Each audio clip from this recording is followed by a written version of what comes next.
G'day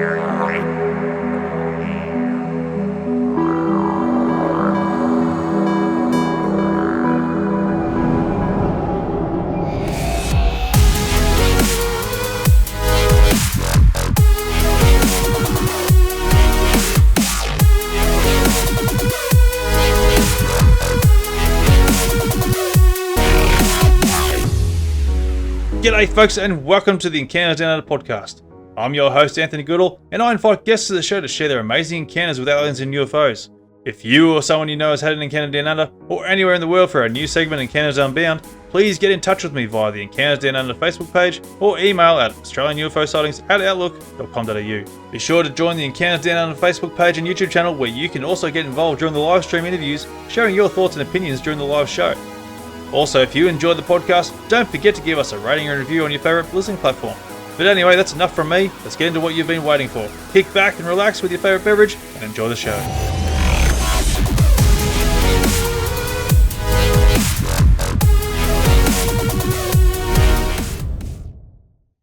Oh, here we go. Oh, here we go. Oh, I think we are live. Yes, we are live. Oh, geez. Sorry, guys, for the delay there. But yeah, welcome, guys, to another Encounters Down Under Halloween special. We've got a good mate here, Shane, who has joined me tonight here. He's had his first actual Halloween event here, and also doing a first live stream. So I hope you guys can hear us all well there and whatnots and how we're going, because we're sort of winging this together and threw it together and, trying a bit of an ambience sort of thing and a bit of Halloween-y little stuff here, like make it look pretty and woo. Anyway, so Shane, say Shane. G'day team, how are you? So he's a good mate from work there, so he's joined us there. Obviously tonight they're going to talk about a bit of paranormal stuff there, and get in the world of the woo woos, I suppose. Be awesome. We're going to have a few issues here tonight because the reception's wonderful. We're sitting outside here, and I think our Wi-Fi is just not quite reaching, a bit windy, so it's probably playing a bit of effect on it. But we're going to try and wing it tonight and hope for the best. And also have my cousin Kelly, who is Epic Country Paranormal Australia. She's a paranormal investigator, medium, and I got a friend Katie. I'll get them on the board here now. Hang on a second, we'll get you up there like this one here, and I'll unmute you and crack into it. G'day, Kelly. Katie. How we going? We're going awesome. We're at a paranormal investigation at the moment. That's so. Where are you actually at the moment? There, having a crack. We're actually in Victoria at Kilmore, the old Kilmore Jail. So we're staying in the church for the evening. Sleeping over. We're sleeping over tonight, and we'll be doing investigations in the jail tonight. So yeah, we can't wait. So we just got a nice belly full of food. Yeah. Expecting a fair few spooks there, or what? Oh, definitely. So apparently it lives up to its name. So yeah, true. So we can tell you some spooky stuff from last weekend. Yeah, right. Well, yeah, by all means, because tonight's obviously in highlight for Halloween, so we want some spooky stories there to go and give us a bit of a spine. You want a bit of a spooky story? Yeah, absolutely. We got lots of spooky stories. So all of them paranormal investigations, obviously. I'll talk about Bundoora actually, first of all. So Bundoora Farm we went to a couple of months ago, which is run by APS, so Australian Paranormal Society. The gentleman there, his name is Bill, and he is really, really good. He's been in the paranormal world for a long, long time. One of the vets, I would call him. He said to us one weekend, go along, do your own thing. You know the buildings, off you go, take your stuff. Just when I call you up, let us know. Oh, sorry. We've died on the paranormal on the lights. It's not paranormal, guys, okay? That's just the car lights, all right? So yeah, he said to us, when I call you up, come out of the room because he's going to take his touring. And we went, yeah, no problem. So we did the school and then we headed down to the church. And in the church, you get so much activity in that church. It's incredible. So I said to Katie, I said, don't sit in the back row. All the equipment went off. Everything that we had in the room went off its head. And because, you don't sit in the back row, right? So, but if you want to find out that, go down there and have a look. So we did that, and then we're probably, 30 minutes, 40 minutes into our investigation. And the next thing we heard Bill say to us, time to come out, guys, da-da-da. So we've run around packing up all our equipment into bags and thought, oh, yeah, he's going to bring the tour in a minute. And we walk out there and there's absolutely nobody. Oh, what? Not a red razoo of a person anywhere. Right? We're both looking at each other going, we both heard him very loud and clear, like what the absolute, right? So anyway, we get on the path walking back up towards the cottage, and here's Bill with his tour, miles away from where we were. There's no way he could have told us to get out of that church being that far away and with all these people. So that was crazy. What else have we had up and down there? Oh, yeah, we've had some pretty spooky stuff going on. When Kelly told me about sitting in the back row, I said, I'm game, I'll do it. I stood up, and that's when all the equipment started going beep, beep, beep, beep, beep, and going off. And I'm like, okay, no. I promise I won't go and sit in the backs. Just settle down. And I sat back down, and all the equipment stopped. Completely stopped. Lost them again. So, have you lost us again? It just stopped altogether as soon as she said that. Oh, really? There you go. These things happen to us. Where else have we been? We recently went to Beechworth weekend. What's it called? The Asylum Fest. We went to Beechworth last weekend. We actually took a newbie with us, which was incredible. He was very first paranormal investigation, or actually ghost tour we're on, he's ever been on. And I said to him, it's time to leave the room. And he said, what? And I said, it's time to leave the room, let's go. Right? And he's like, what do you mean? So 2 seconds later, this is a mighty bang in this laundry area. Literally, him and I ran. As you. I don't run very often, but I ran. Is it just totally alone, or? No, we were actually on the tour, but the tour guide had actually taken everybody outside. Not as usual. I'm always the last one because I'm taking photos. Yeah. And this was his first ever tour that he went on, so he's snapshotting everywhere, as you do. And I said to him, they've just warned us, come on, right? And he goes, what? I said, they've warned us, get out. And then 2 seconds later, I've got a video of it. There's this almighty bang, right, in the room, and there's nothing in the room to bang. So it's just a big solid, So they do that. They can make noise when they want to make noise. So, yeah, it's incredible. So, look, I've got hundreds of thousands of stories I could tell you. Haven't we? Yeah. Most weekends we're out paranormal investigating. So that's our hobby. We love doing it. So that's what we're doing. So, yeah. So we've got some really good footage of the Beechworth hotel. So it was the old nurses' quarters. So my grandmother, your grandmother, used to work there. She also used to stay in that nurses' quarters. And we actually set up some equipment on the stairs last weekend. And it's a particular stairwell. Hang on, you might be start again. We're dying again. So where did we get to? The nurses' quarters? We're going in a moment, so you can start again. We need to get you better internet then. Go from there. So we're in the nurses' quarters at Beechworth, and we've set up some equipment on one of the stairwells. And, I started talking away and asking the nurse to come along, and then everything was just lighting up.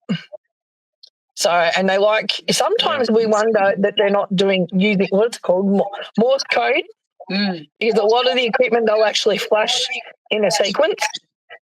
So, which is really cool, and it's really spooky too. But yeah, so I was on a tour one night at Beechworth Asylum with two of my other members. You weren't there that time. No. And I was standing there talking to them, and a blade of my hair was standing out like this on its own, as if somebody was holding my hair out. Yep. So they were all standing there looking at me and they go, "Are you okay?" And I'm like, "Yeah, I'm fine. Why, what's going on?" And they're like, they took photos of this and watched my hair stand out on its own. So yeah, So it's you're been not, pretty cool. I didn't feel any different. I just didn't. I felt something like it was, when you get like a bug on you or something like that. You're at night time, you've got torches and stuff, and literally my blade of my hair was standing out. So that was pretty creepy for everybody. So I suppose the only time I've ever been scared of beach was when I stayed in a particular room, and a ghost, spirit, whatever you want to call them, actually decided to show themselves in the room. So I was the only one in the room at the time. So yeah, that was pretty sweet. Full apparition. Full apparition. So it was a nurse.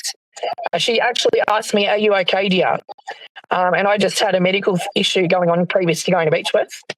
And then the next morning I woke up with a thumbprint on my hand. That was pretty creepy. So I did actually get up and walk out. I lost you again. I did actually get up and walk out. From you, when she asked you, "Are you okay?" So when she asked me if that I was okay, I actually said yes to her. And I was actually in bed when she did it. So, and then, I woke up the next morning with a big thumbprint on my hand. So apparently they used to take your pulse. Sorry, your pulse in between your thumb and your first finger. So, so I had a big thumbprint there. We've actually taken photos of all that as well. So, so we like to investigate. There's all sorts of different stories we could tell you. Some of them put the hair on your chinny chin chin. Yeah, go for it. So I was with another person, and we're actually at Arrowdale Mental Asylum. And this was about 10, 15 years ago now. And the person that I was with said to me, "Are you okay?" And they swore that my face had changed. Ooh, They were that terrified that they ran to go get somebody else. So it was pretty creepy. And I actually felt like I'd been, I wouldn't say possessed, but something had gone wrong. Does that make sense? So yeah. So that was pretty freaky. I was pretty freaked out about that because it was like a physical thing rather than just a thing that happens in front of you. Yeah. So that was probably one of my worst things that I've had happen. So, but what else have we had? My first investigation in Australia was at Arrowdale with my nephew, and I remember opening one of the doors. I think it was like a storage cupboard or something, and saw an orb with my eyes. Usually, you only see them through the camera, but I saw one with my own eyes, and I thought that was pretty cool. Always looking around trying to find someone. No. Well, this internet is not very good, is it? No, this is a bit of... It's very spooky. A little bit far, a little bit far away from the old Wi-Fi box, and a bit of wind coming from outside. There's playing up with it. There you go, stand next to the Wi-Fi box. We're going to relocate if it gets that bad, but there we go. So here's another incident for you. I went to Queensland just recently, and because I can see and hear things, or people, I should say, they're spirits, people. I was actually with my cousin Nathan, and we'd actually walked out to our rent-a-car on our uncle's property, which is your dad. And I'm standing there talking to Nathan. It's quite dark. And I'm standing there talking to Nathan, what I thought was Nathan, but it wasn't Nathan. It was actually an Aboriginal gentleman standing there, and he nodded at me twice and then just dissipated. Right, and I was just like, okay, that's just really creepy. Yeah. That was that. I was like, what the? That's a what the fuck, mate. It's like, I'm out of here. I actually, to be honest, I don't usually freak out easily, but that actually got me because I wasn't ready for it. So Yeah, just say so. and then I thought I was talking to Nathan, but Nathan had actually gone around the other side of the car and then headed towards one of the other cabins. And I'm just like, hang on, what the hell was going on here? Like my brain had to actually log what was going on. So yeah, because I was too busy getting my stuff out of the car to go pack it into the cabin. So yeah, so that was very interesting. So yeah, what else have I had? Yeah. So I've had heaps happen. here's a question for you. So Yep. right, I've got the kids coming out. What's up, kiddos? So here's a question for you, right? So Yep. going into the paranormal world, what do you think the actual spirits are in the paranormal field? Like, what's the whole idea behind what your concept of a paranormal is? Right. So my concept of paranormal, right, is I talk to spirits. So the spirits are people who've passed away. So they're people that are just on the other side of the veil. There's a lot of people running around going, "Oh, everything's a demon." There's not everything's a demon. So, our loved ones pass away and they go onto the other side of the veil, and we're not supposed to see that other side of the veil, right? Because that's just it's a different realm. But there are some of us here on this realm, right, on this plane, whichever one you want to call it, that can see those spirits. Right, and people go, "Oh, why is there haunted places, stuff like that?" The reason why things are haunted is because those people actually loved that place that they were at, right? Or they're trapped there. It just depends on what's going on. So yeah, so yeah, fair enough. Here's young fella Charlie and Shane's young fella. Come. Hi guys. Kelly there on Dad's birthday party. Yeah. So at the moment we're live Happy Halloween. Yeah. So for us it is more of a, I suppose, a research point of view. So we're not running around just trying to there's the spooky here or spooky there. There's a lot of teams out there that make it horrible. I suppose. Yeah. For me, it's actually quite beautiful because I get to speak to people or get messages from people for loved ones. So it's quite different. So yeah. Yeah, and you get to find out like their history and their story and why are they still there. Some of them will talk to you, others just won't. So yeah. Some of them, and you can get nasties. There are nasties out there, is what I call them. But they're very far and few between. Yeah, wouldn't you agree? Yeah. So yeah, most are friendly. Most are friendly. So. So you guys at the moment are in an abandoned jail. Correct. In the evening. Yep. On Halloween. Yeah. Correct. We're actually sitting in the car outside. We're actually sitting out the car outside the jail at the moment. So, because we didn't think we'd be able to get reception through the blue walls. Yeah. So we're actually staying in the church behind the jail. And behind the jail. So it's actually directly behind us. Yeah, so there's a church directly behind the jail. We're not sure exactly the history of this place other than it's a jail. We'll probably find out a whole lot more tonight. I have taken a walk around the inside of the jail tonight. Hello. And there was a couple of rooms that made me feel really uncomfortable. And usually that means that there's been some trauma or some other things there. So, yeah. So what was red then? I don't know if I picked that up. Behind you on your left shoulder, there's like a red thing there, but I thought it was the kid, but there was no kid there at the time. Ooh. We'll you didn't see that then? Yeah, we did actually. It was red there, but that kid really red. I don't know. I have to go back through the footage now and make sure that I'll see what I saw. I don't know. Woo. So yeah. So Kelly's been in the field a lot longer than I have. I've been an investigator for about a year and a half now. So I got interested in it just watching YouTube and stuff like that. But I went to America with my family last year. We went, I went to Zach Bagan's Haunted Museum, and it was just We're just going to head into It felt so much a little bit of electric and yeah, just this feeling. So we're getting told to hurry up. Yeah, sorry. just an amazing feeling that I felt. And because I got the VIP package, I got to go in other different rooms that other people couldn't go into. Don't do that. But I was the only one that bought it, so I had to go into my own.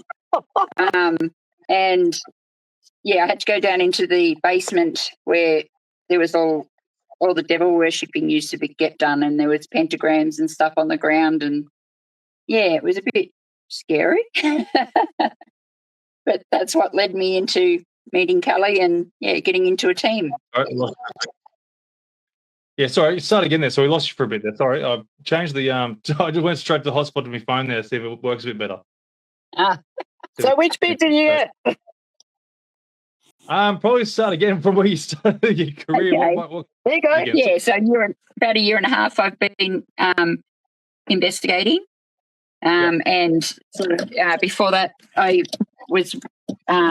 went to America with my friends, my family, and went to Zach Bagan's museum in Las Vegas, and felt just felt electric and just had an amazing feeling there. Like there's just a vibration through that building, and I ended up going down in the basement because I was had a VIP ticket, but I went down on my own, and it was pretty scary. It's like a rabbit warren, and then you get to this big room and there's a pentagon on the ground, and they had the ghost box going and it said my name, and I'm like, okay, I've done this, and I ran back out. Yeah, I ran back out of there. Bloody hell, you would. Thank you. Bloody hell. So do you guys like tinker with the Ouija boards and that as well? No. No, we're very technology based, but we're also spiritually based. If that makes sense. Yep. So we use our senses. We use a lot of technology sort of stuff. I do rods, right? So so divine rods. I do rods. There's nobody else on the team that does rods, is there? No. But other than that, we use our senses. We talk to them like they're people, so because they are people. They're just spirits. So, so we have a rule in our group: respect the spirits, and they'll respect you. So, yeah. Yeah, absolutely. So you do come across the odd one that doesn't want to talk to you, or they're very grumpy, and then they'll say, "Oh, I'm a demon," and we're like, "Yeah, okay, cool." What's your name then? What's your name? So, and then they won't give you a name, and then you know that they're just a spirit trying to talk themselves up. So, but you can come against some nasty stuff. But we protect ourselves from that. Yep. So, it's kind of a really good hobby, I suppose, if you want to call it that. Expensive. So it's an expensive hobby. Yeah, it's pretty much a lifelong thing too. So, how do you sort of figure out that you've actually got the abilities to be able to go and contact? Okay, so for me, my ability started when I was 8. So I actually live next door to the Frenchy Gully Cemetery. So my mum and my stepdad had moved into this house, and his brother had just passed away. I'm actually writing a book at the moment about it. And in short, I was literally given my gift, or I already had the gift. I could already feel things and stuff, but I just couldn't see and hear. So I could feel that there was things around me, or something was weird around me. I could feel it, but I couldn't see and hear. And after my uncle passed away, it was literally like I got visited and bang. So it was kind of like, I suppose, a gift that he left me, if that makes sense. Mm-hmm. And then I started seeing dead people next door to us because we had a cyclone fence between our house and the cemetery, which was really, really creepy at the age of 8. That would have been. And, you know, I was a little shit when I was a kid. My mum used to put me on the front doorstep at night and say, behave or the spookies are going to get you. She literally didn't know what she was talking about. The spookies were going to get me because I could see them. And then I could hear them like over because they knew. They knew more than I knew. And they would come to the fence and try and talk to me. Right? Even during the day, they would come to the fence and try and talk to me. They say, hey, kid, we know you can see us. And I'm just like, and I get in the car and like just hide myself, you know? So it wasn't until I met Frank that was the gentleman that was in the bed setter behind my room. So it was a very old house that had a bed setter off the back end of my room. It wasn't until I met Frank and he was apparently 80-something when he passed away. He became my kind of guide, if that makes sense. So, and he helped me connect to higher realms and all sorts of other stuff. He taught me all the stuff that I needed to know to be able to survive the years that I did. And then, it's just after that, it was just learn what's going on, what was right and what was wrong, you know. So, yeah, so every spirit, every person I've had contact with has been different. Sometimes they like to come and play like a game of charades with me. So it'll be like, you know, hand signals or, you know, movement of their body, and then they just disappear and I'm supposed to figure it out. It's pretty full on. So, yeah. So I don't get a day of rest. From the age of 8, it would have been quite confronting to witness that. So how long after? I was shit scared. You no doubt. So I'm scared and I'm 50. But from the age of 8, how long did you endure that fear until you went, oh, okay, these guys just want to communicate. This is okay. Probably until I was in my mid-20s. So quite a long time. Yeah. So because like I didn't have an instructor, I didn't have anybody other than Frank, and Frank disappeared after I think I was about 11 or 12 when Frank just disappeared. He was no longer there. I used to call out for him, he'd never come. And then, you know, I would meet other spirits that had passed and they were kind of like helping me, if that makes sense. So, yeah. So it was pretty dramatic. It probably affected a whole lot of my life. But yeah, so, and you know, being that person that sees dead people, going through teenage years, that was that was horrible. And then trying to explain it to your mother, who was very Christian and very, don't be silly. It's just an imaginary friend. You have an imaginary friend. I'm like, yeah, cool. So I got to the point where I couldn't talk to my mum about it. There was not a lot of people in my family I could trust about it. I did try and talk to my Uncle Trev at one stage because he was like my favourite uncle. But he was kind of like, don't know about this either.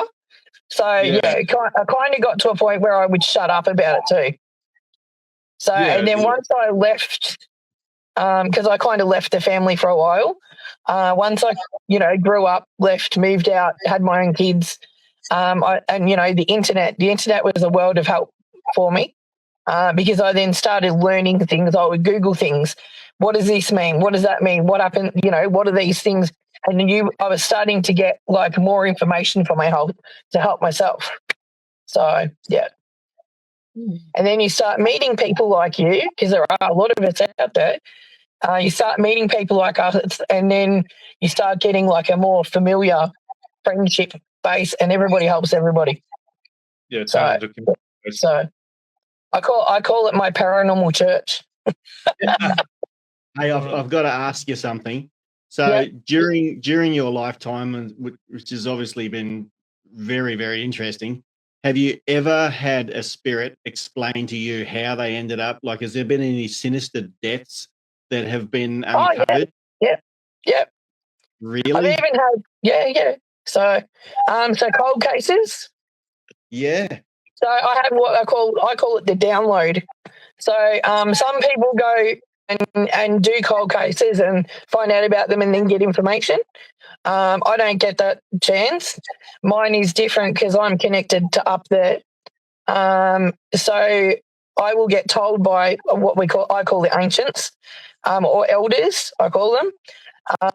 So they will actually give me information, and it might be like this person's name, this date, the name of the murderer, where they were murdered, what they were wearing at the time, and all that sort of stuff. And then I'll either try and Google it now, right, or Really? I just write out a statement to Crime Stoppers, and I literally send it in.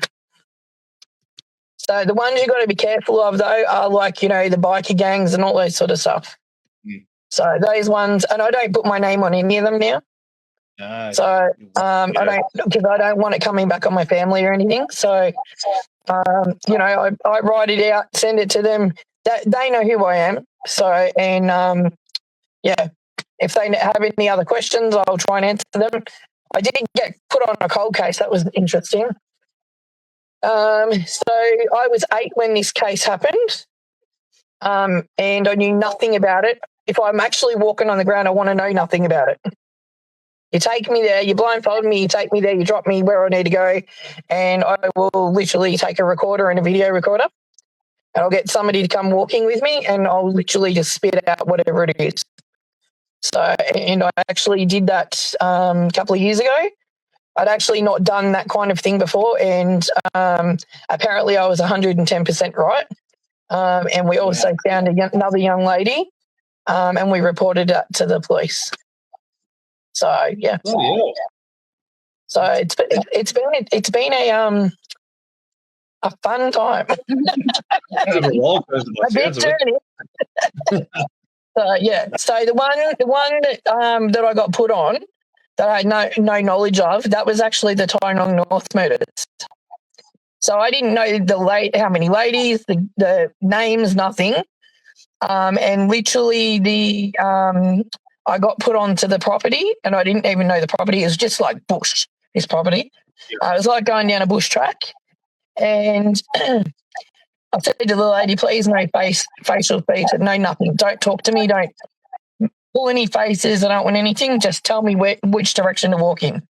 So, and she said, the path goes around this way. So that's what they had done. And yeah, it was pretty cool. So, and I actually walked along and I said, this person's here and that person's there, and I had names and all the rest of it. And then at the end of it, she turned around and she said, how the hell do you know that? And I said, because they're still standing here talking to me. So, yeah. So it's up to the spirits too to help with it. So, yeah. So that was, I was actually surprised in myself that I was able to do that. So, yeah. It's pretty cool. Oh, yeah. So, and I was apparently spot on with all the names. Wow. Incredible. So, yeah. So it was fun. Just got a question in the chats here for you. So this will be from Thea from the Australian UFO Festival. So do you know anyone that passed there, and we'll try to connect with them tonight? And if so, what do you do to stimulate a connection? So I'm guessing at the jail where you're staying tonight. Okay, so no, we don't know anybody who's passed here. That's the beauty of coming in cold. So the people who are running this group, right? So later on, we'll come back with the information we have, or whatever we have written on, whatever we have in the recorders. Right. And then we'll ask them, and then they'll tell us yes or no. Whether it's a new spirit or an old spirit, or somebody who's constantly here. What else do we do? So what was the rest of the question? So what do you do to stimulate a connection? Usually I pray before I go in there, and we talk to them. So we talk to them about their, a lifetime in the jail. What was that like? And we ask them questions around that. So literally, like when you meet somebody normally, you ask them questions so that what their interests are, all that sort of stuff. So we pretty much do the same thing. We'll introduce ourselves, as Kelly and Katie. We're here to have a chat with you. We're not here to do anything sinister.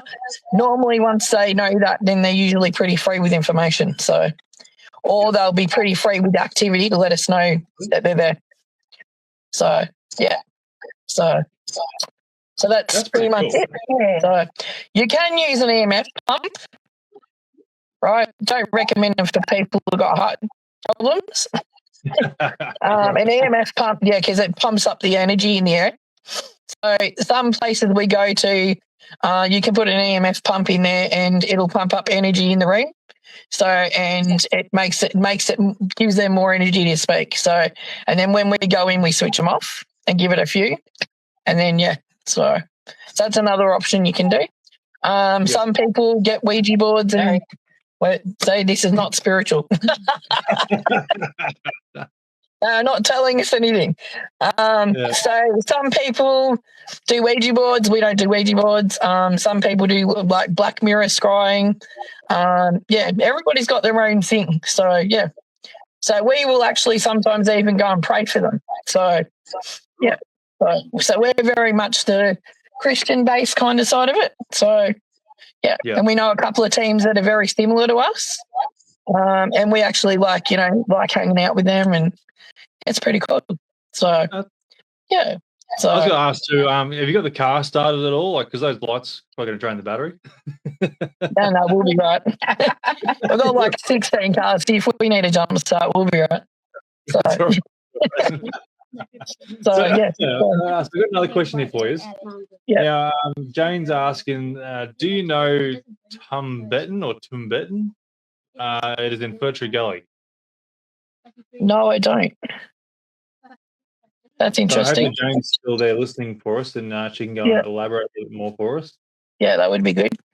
So, always looking for places to invest. So actually, we're always looking for places. We do like home calls. We do all sorts of stuff. I had my son, Corey, one night call me up and he's like, Mum, and I'm like, yeah, you need to get around to my mate's place. I'm like, where is it? He goes, 20 minutes away. I'm like, oh, okay, what's going on? And he said, they've got some activity going on. And he goes, I don't know if it's bullshit. Yeah. Because Corey's very about this whole stuff. And he's never actually seen me do anything in the field. So, but it's all right. Just call Mum. She'll come save the day.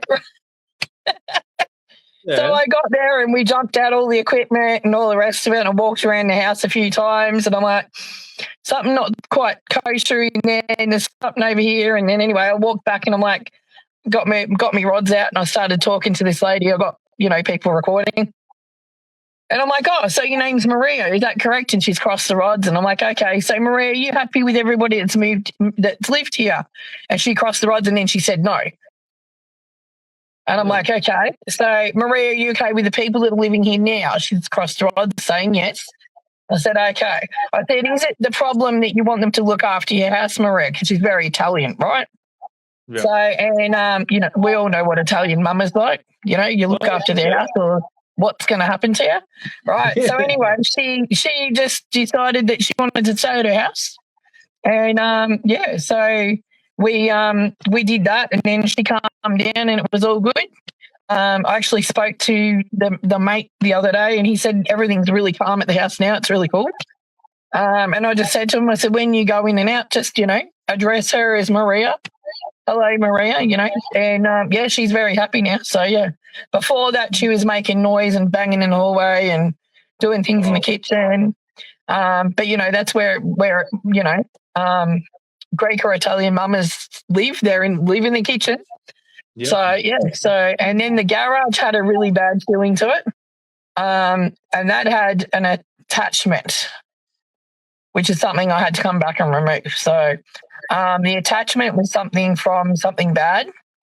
So we're not sure whether it was murder or they'd been murdered there or the murder had happened from previous people.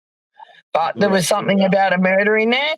I wasn't going to kind of delve into it too much, but the spirit that was there was attached to this garage area.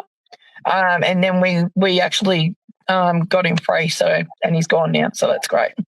Yeah. So the people that actually live there now can live in peace. Well, the kids are Well, they both were. The girlfriend was actually living there for quite some time with another lady, and then she moved out, and the new boyfriend moved in. So, I think that's what the whole dismay was about. So, But yeah, we're going over to Tassie shortly. November, can't wait. 8 days in Tassie. Actually, we had a freaky thing in Tassie, remember? Which one was that? What was his name, John? Oh, yeah. Yeah, we went to Tassie. We went to Ross Hotel and in Tassie, and it's supposed to be haunted. It actually is haunted, right? We can guarantee that, right? So, but we kept getting this gentleman. When I walked in and we had dinner, I kept getting the word Freemason whispered in my ear, which was really creepy. And I'm just like looking at Katie, going, "What did you say?" And she said, "I didn't say anything." And I'm like, "Okay, right." And then I heard it again, and I'm like, "All right, it's spirits running around in here saying things." So we ate our dinner and all and whatnot, and then I asked the owner, "Do you have Freemasons here?" And he said, yeah, they got their room up the front. And I said, "Oh, okay." Went in there and took some photos, got some orbs. And then we were on the spirit box later on in the night investigating through the hotel, and we kept getting the gentleman called John. And we're like, okay, well, we don't know who this John is. We don't know anything about him. There's no attachment like that we know of. So we wrote it down. And anyway, the next day we went out to Port Arthur, and we're moseying around Port Arthur, absolutely beautiful place. And we get on the Isle of the Dead tour, and we go over to the island. So you get on this boat and you go over to the island. It's absolutely gorgeous. And we're going along there, and then the tour guide there, he's turned around and he goes, "Oh, this guy's name's John such and such, and he was a Freemason." Yeah. And we're like, "What the hell?"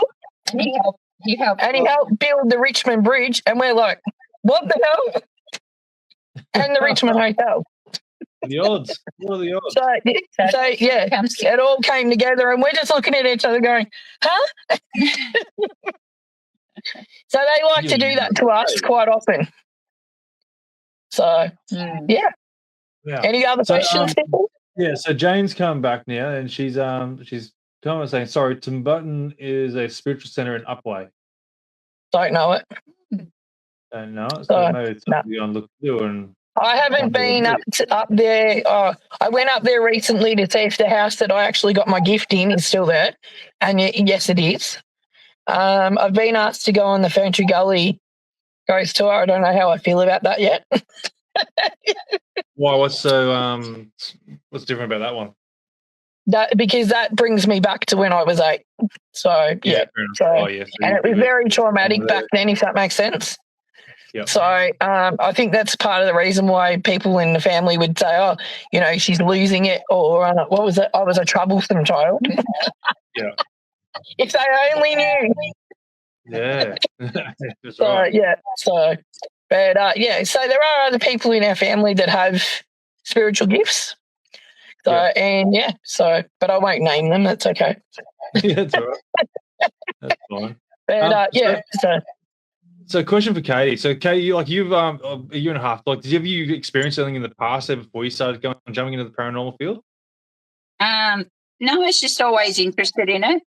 And yeah, just caught my curiosities, and then I started watching all the YouTube videos of ghost hunters and stuff like that. And then I thought, I want to do that too. And then I saw Kelly was asking if anyone wanted to join her team, so I thought I'll do that and learn, which is good. And so a year and a half, I don't see anything, but it's sort of growing. I'm sort of growing empathy and sensitivity towards when when something's around you and stuff. So it's pretty cool. I'm hoping that it grows into what Kelly's got. So yeah. Are you sure you want that? Yeah, I don't know.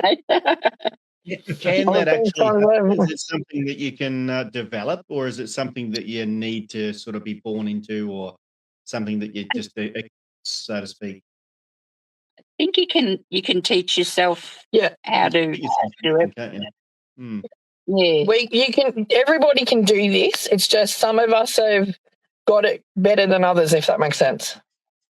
So So some of us get it from a really early age, and it's on. It's like turning a tap on. And then other people have got it, but then they need to learn how to do it. Does that make sense? Yep. So, like Whoopi Goldberg, she had it in the movie Ghost from a child. Like she was born into it. Yeah. That show Medium. Have you ever seen the show Medium? Yeah. That's my life. So all that movie called what's it called? I See Dead People. Yeah, the Sixth Sense. I can be literally driving down the road and see a dead person, and then I've got to determine. And this was a really big skill I had to get, especially when I started driving. Was is that a dead person I'm stopping for, or is it a live person? Could you imagine just sitting in the middle of the road, they just stop there, and some guy standing in front of you, like you're waiting for him to move, and you're like, oh, the trapic's banking up behind you. Yeah. And what are you doing, mate? You waiting for all these I used to pull over a lot. My ex-husband used to say to me, what are you pulling over for? I'm like, because there's nothing there. And I'm like, okay. When you're in I'm not going to jail for running over a dead person, right? Well, you can't. I also think that children, when they're a certain age, they get told, like, don't be silly. Yeah. You know, you can't, like, there's nothing there. Don't be, you know, just so they're sort of taught not to take any notice of it. Yeah. And that's why they lose it, I think. Yeah.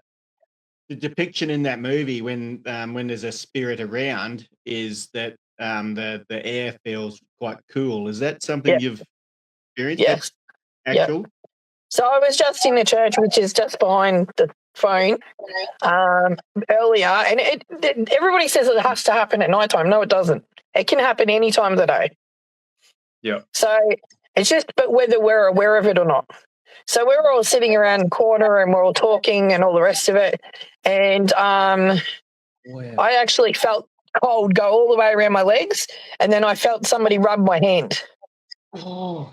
Yep. Right. So, and I said to Katie, I said, "Do you feel that?" And she's like, "Yeah." It's literally like diving your hand into cold.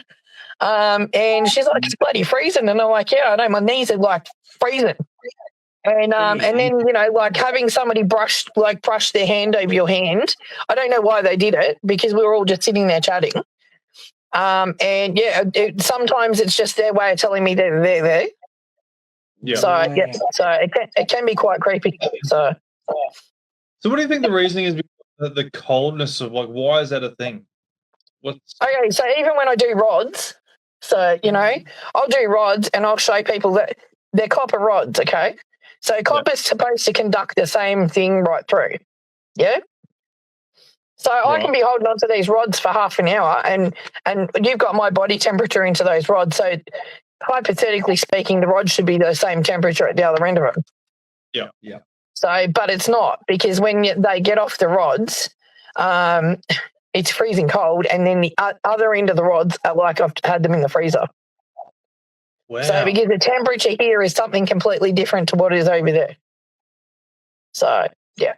So that's something I've learned like years ago. Yeah.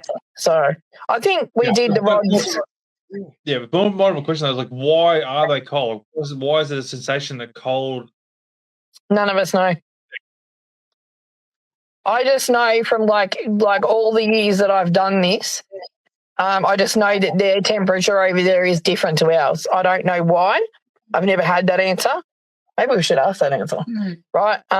Like question I should say. Maybe they're stoned. But yeah, no, it's just the way it is. So yeah. Even if you go back into all your ancient Bibles and all the rest of it, it actually says that over there is colder than here. So yeah. So it's very interesting. Not at all. It's all cold. Wow. So, well, I don't know about that. I have asked the spirit, did they go to hell, and they didn't want to answer me. So, well, yeah. So, I've come up against spirits in like the Geelong jail who have been, put in jail because they've murdered people, and then they don't like women. So then you put a woman of this time and age into a jail, especially me, because I just don't take crap from nobody, including spirits. And they find us threatening. Yeah. So I was on a tour one time, and then the jail cell actually got slammed shut. Oh. I'm like, so you're going to deal with me in here, are you? Right, and all the K2s are going off its head. Right, because he said, you know what I did. Right, because so how do they communicate with me telepathically, if that makes sense. Yeah. Yeah. So sometimes they've already said something to me, and then everybody else is trying to ask some questions, right? And I'll sometimes step back and say nothing. So because what they've said is not quite nice. So yeah, it's the same as if somebody comes to me and says, "Oh, can you get a message from the other side for me?" And we go, "Okay, yeah, no problem." So I'll have to ask for that message. I don't just get a message. So I'm not a tarot card reader and give you a card and says this blah blah blah. That's not how I run. I'll ask for a message, and if they've got a message, I give it. If they don't have a message, you don't get a message. So that's how it rolls. Yeah, so it's pretty straightforward. Yeah. So it's like a telephone. Jane's gotten back to us here. So she's saying the Birchgale Cemetery is a pretty place. Yeah, it is. It's beautiful. Another question is: have you connected with extraterrestrials and fairies and goblins, etc., or anything on that? Oh, really? Have you, Katie? You got a photo. I got a photo of a fairy. Well, we're questioning it, okay? So it's about to go up on my page. We're questioning it because I went to a cemetery just recently, and I actually felt like we shouldn't have been in there. So we actually did a U-B bolt and went left. But just before I left, I took this photo, and this bug looks like a fairy. Really? So we've actually seen it around so many people, and it's the only thing glowing in the tree. Oh, yeah. So that's the thing that creeps us out. Goblins? No, I haven't had anything to do with goblins. Extraterrestrials, yes. I had an issue. A bit of an issue with one at Westall. So, where the Westall, is it 1966? Yep. Yep, 1966 episode happened. I took a soil sample from there. If we all think they're gone, they're not. There's still some people, extraterrestrials guarding things down there. For what reason, I don't know. They won't tell me. We actually did a session down there on the rods asking them questions about did the government know about them? Yes. All sorts of other questions we asked. And we got yes, no answers, which was great. We took radiation detectors down there. We can still pick up radiation down there. So I've had a big thing with that. Then I had just after that I was going to Mildura, and I actually got chased by, I think it was Min lights. So Anthony, I've had a conversation about this. Yeah, we have, yeah. Yeah, it was, let's just say it's probably one of the, paranormal doesn't scare me, but that scared the hell out of me. So, that's for another time, though. That'll take us an hour and a half to have that conversation. Yeah. So Jane's also asked, like, in that regard to, the cryptids and such, like, just, like, any connections with Yowies at all? No, never met a Yowie yet. No, I'll say yet. We'll leave the door open on that. Yowie Bigfoot. That's the Aussie version. I actually have never heard of a Yowie being found like down. We're from the Mornington Peninsula, and we've never seen one down there. Like, I've never even heard of one down there. So, okay. So Right. if there is one down there, it's quite welcome to pop out and say hello. Yeah, absolutely. Another one, Jane's also asked, are you going to the Westall 60th anniversary next year? I am busting to go to that. Hopefully I am, yeah. So I think we'll be down there. Yeah. So, I actually support them 110%. So, So, from a paranormal perspective, I've done a lot of studies on, you know, just information that was out there about, you know, where this UFO was and blah, blah, blah, from other people's research and evidence that people put out in the newspapers at that time of sightings of things.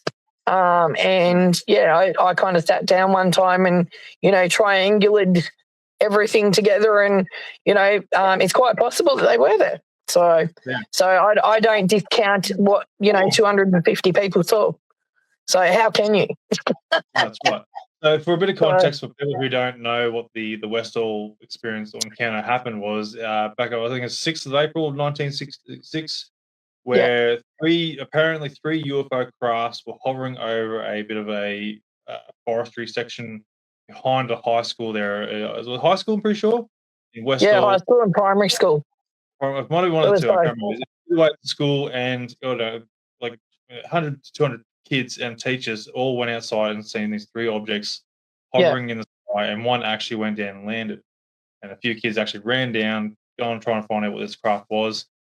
There's a bit of a woo-woo story where one of the girls actually went up close to it and touched it, and you know she went all a bit crazy and haywire and disappeared for a while. They're not 100% sure how true that one is. Conspiracy theory. Yeah. Could So, I want to add into that one. But too anyway, many people were told to shut up.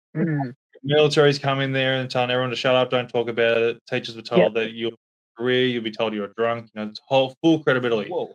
You know, so something obviously happened here for the military and the you know, whoever it is involved to tell people to go and shut up about, because you know, why are they going to go and tell people to shut up? Mm-hmm. Nothing gets out. So we have to come and paranormal up your end now.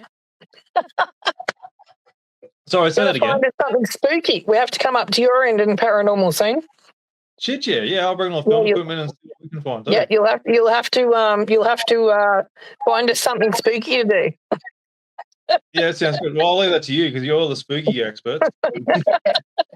Usually any sort of 1800s building would start.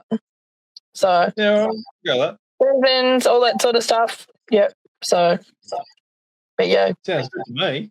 Yeah, I'm all keen for that because yeah, I'm all down for the big old spooky vibe. There's actually that house in Howard that I went and visited while I was in Queensland. So we're actually going to organise to go back to that and do something there. So, yeah. Yeah. So Jane's going, I'd like to go to a Westall event, and then she's saying that girl is actually okay. Yeah, so she was okay, and I think the story, pretty sure it is a genuine story that she did go touch it and stuff. Yeah, there was I've heard from many people that have, you know, were there, that there was a girl that touched it. So, and apparently she went off to hospital or something. Yeah, she disappeared for a while. Yeah, she disappeared for a while. Well, you know, government would have been asking her a lot of questions. Oh, shit, yeah. Or I'm trying to make sure she's okay, or trying to experiment or do something, you know, like to try and figure out what the reaction was. Yeah. So, definitely. So, they need to get off their butts, and the Australian government need to do something about letting people know what actually happened. Oh, absolutely. So, I think they've got a lot to account for over the history of, you know, people being reporting UFOs for forever and a day.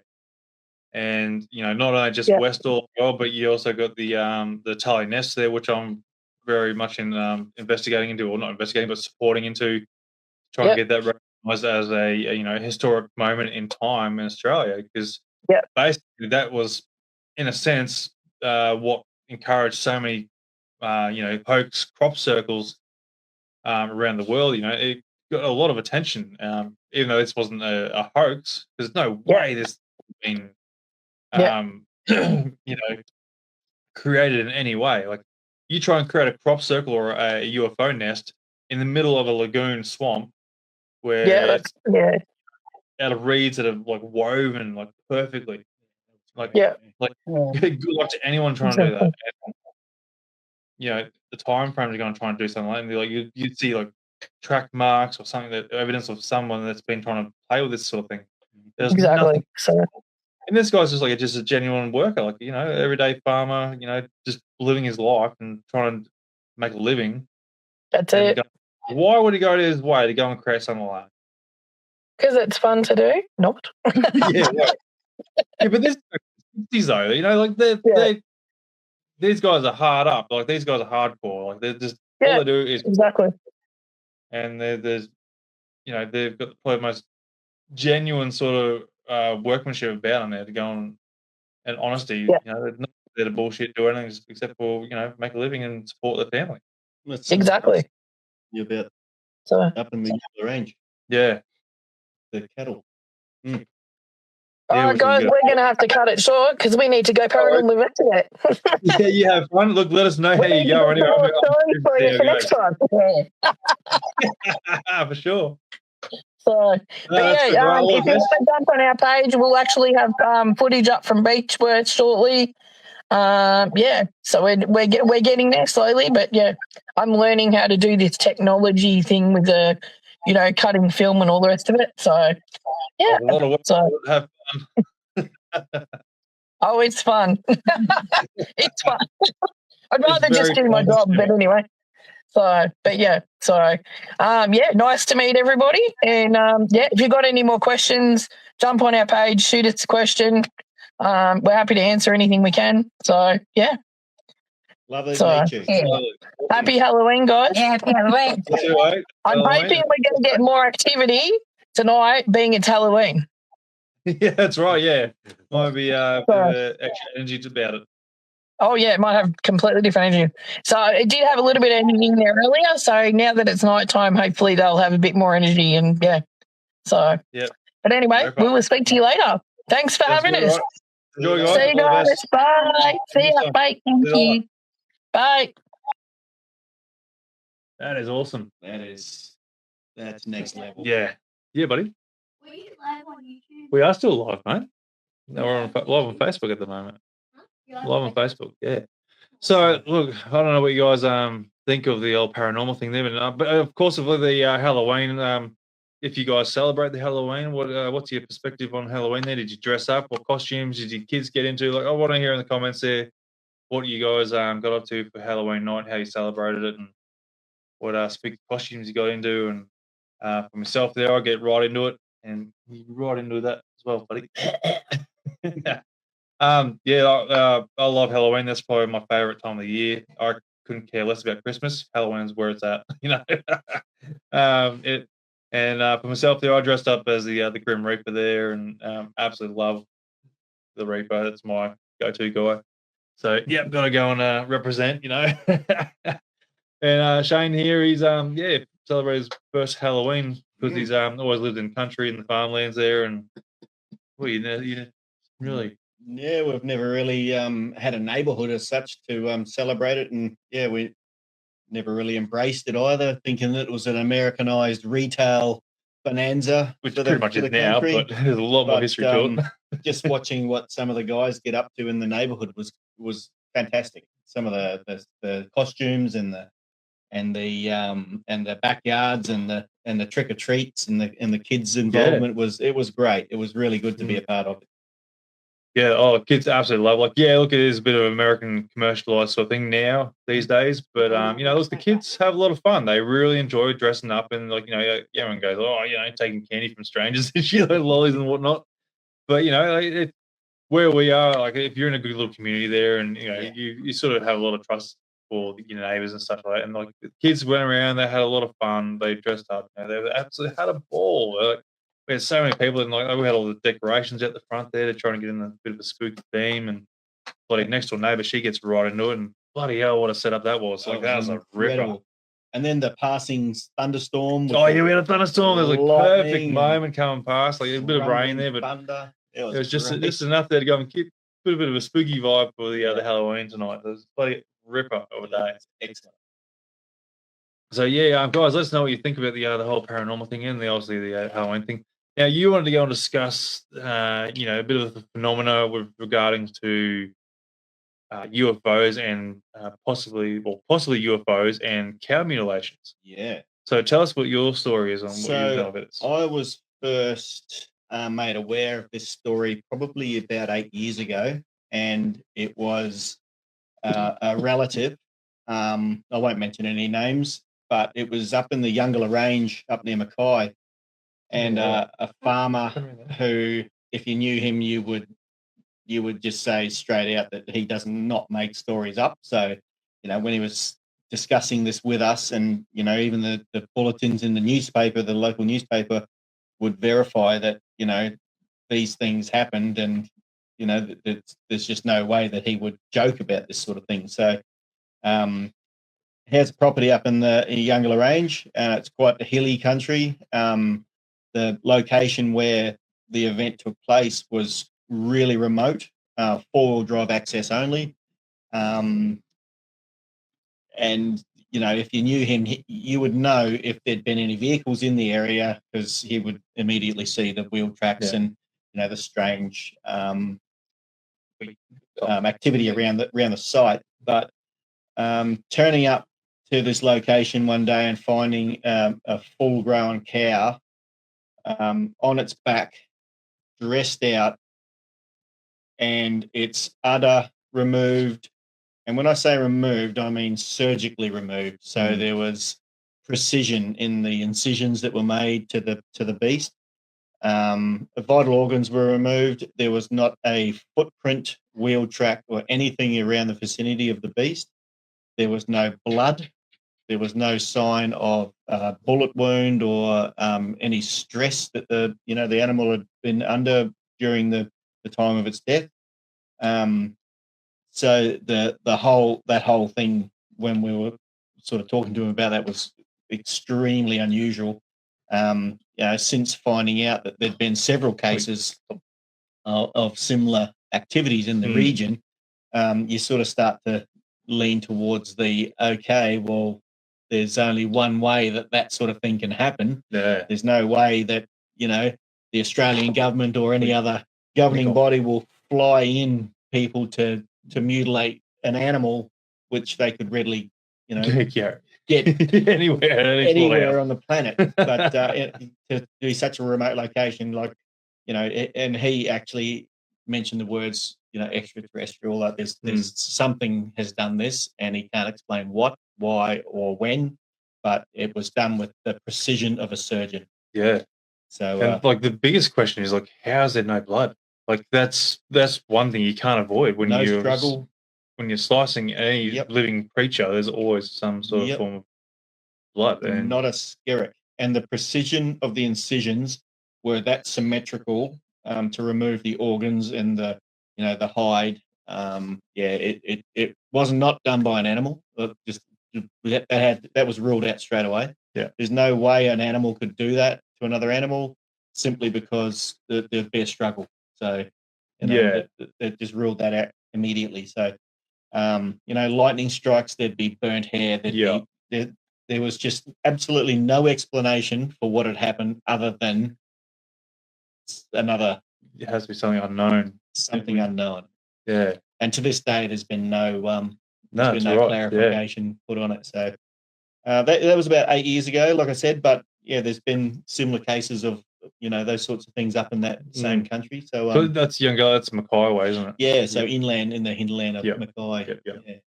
Very, very tropical, rainforesty type, hilly country. I think I've actually been there once. It was actually really beautiful. It's a really nice area. It is a nice area up there. Yeah, it's very, and there's got platypus up the top there, and that's right. So that is the place I've been. So it's absolutely a ripper place too.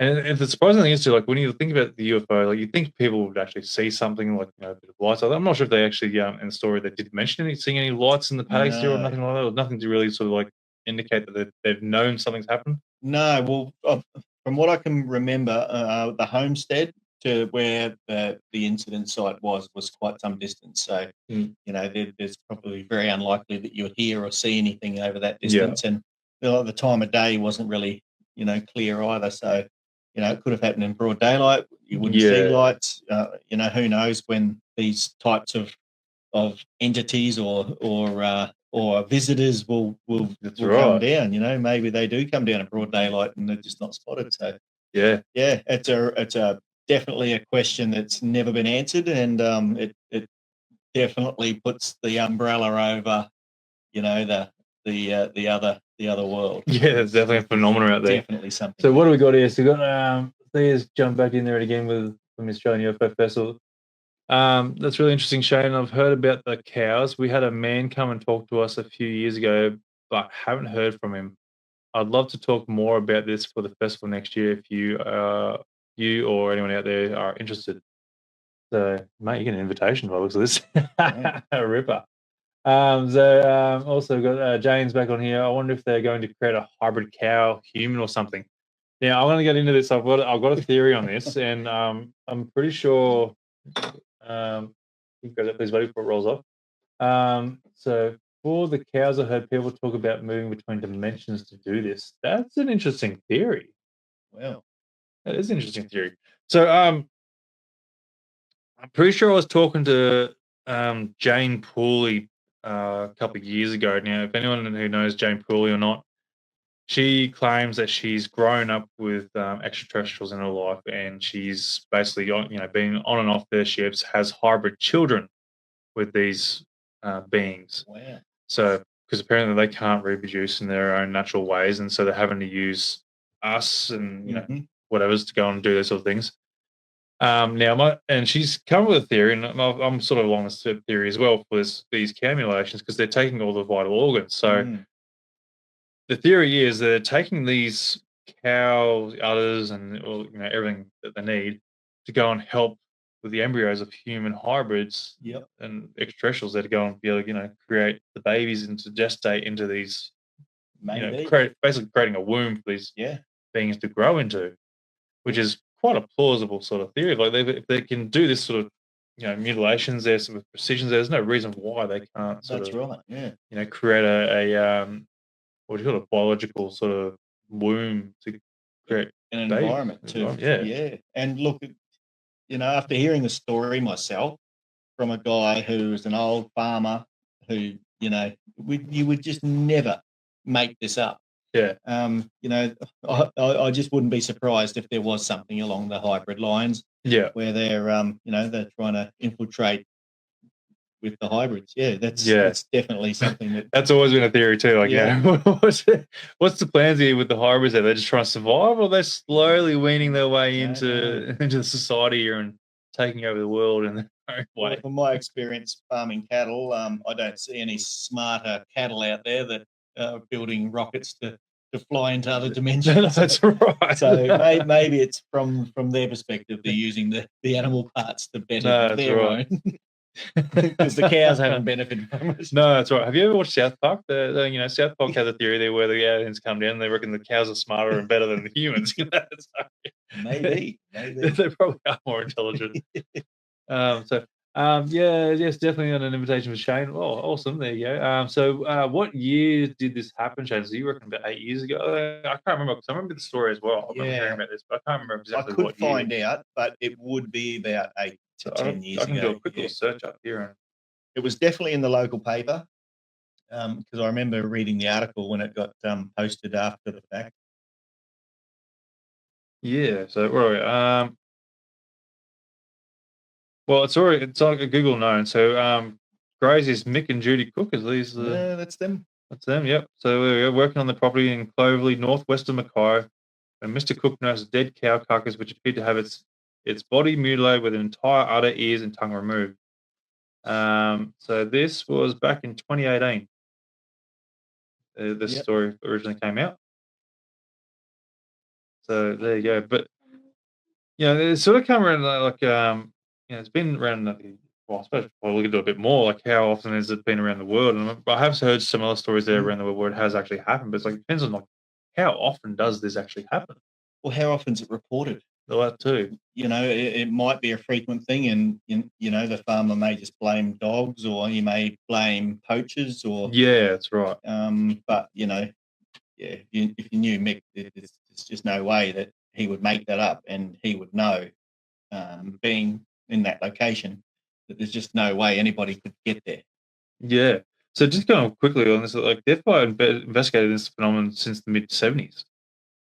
That far back, that's wow. Yeah. That's a long way back. It's been happening all these years. Yeah. Like, so similar sorts of. Yeah. And why? Yeah, and no one's found any definitive answers, knowing any lack of just jurisdiction in many cases. Reports of similar cattle mutilations continue to occur, prompting ongoing local and some federal investigations through credible leads. are rare. Like, so yeah, you can try and look into this as much as you want, but you're not going to come with any answers. No. Well, maybe there's none. None that we'll find out without going further. Yeah, that's right. Well, not in our lifetime anyway. Out of this world. That's right. So Thea's asking, it was about 5 years ago the gentleman came to see us. Oh, right. So, yeah, okay.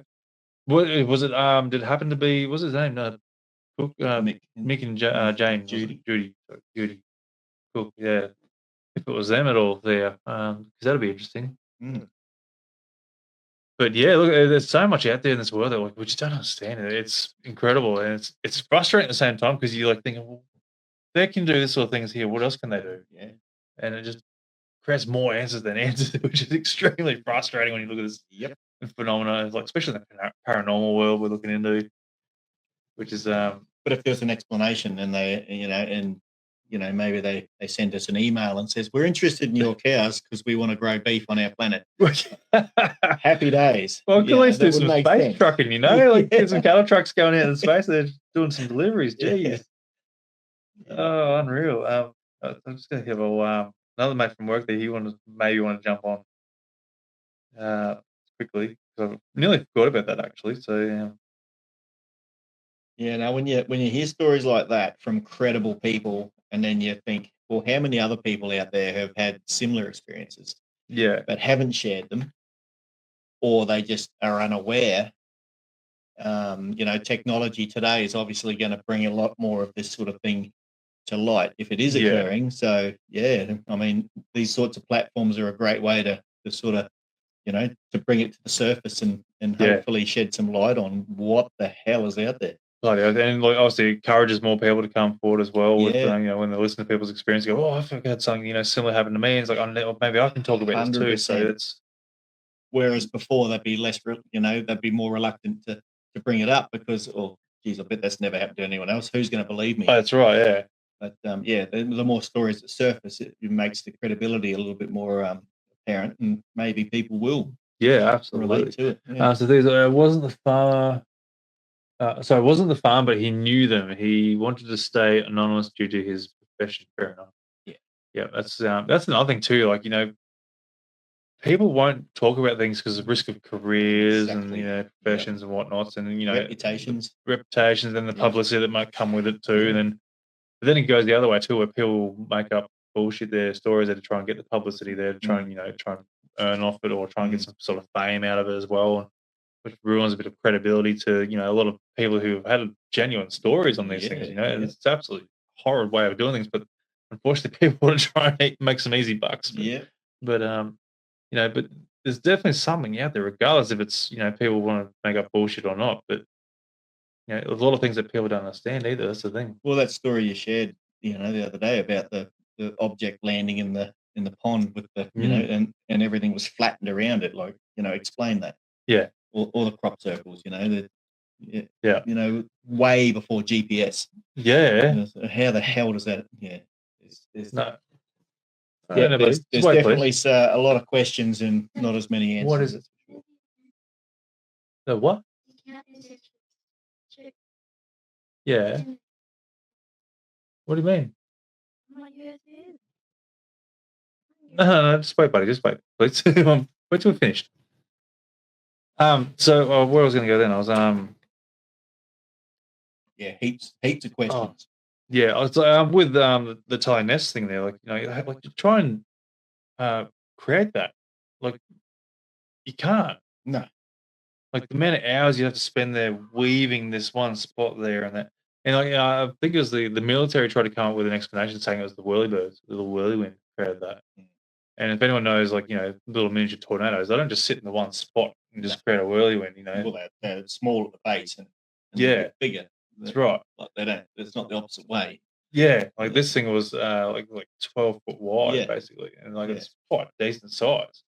And like I said, whirlybirds don't just sit there in the one spot to create a vortex and neatly weave breeze together. They cause destruction, and shit goes everywhere. Yeah. So, that just blew that whole explanation out of the basket there. Come on, guys, come up with something better, will you? Yeah. But so that's it pretty much. Well, look, guys, I think we're pretty much about finished up tonight. Well, me and Shane finished up night shifts there this morning, so we're pretty knackered. It's getting pretty late on. We have like minimal sleep, and it's been obviously Halloween there. We've had things there to go and catch up on and whatnot. But so getting late into the night there.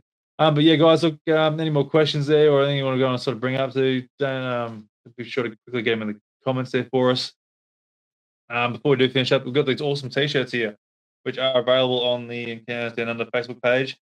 Absolutely nice and comfy. How do you feel with them, mate? Yeah, really. Nice. They fit. They almost feel like one of the the ASICS footy shirts. Like that. They fit really well, and they're you can tell they're good quality because they're quite heavy. So yeah, they're absolutely nice. They're really good. nice. Yeah. So yeah, guys, got some bumper stickers there. Got some what is it?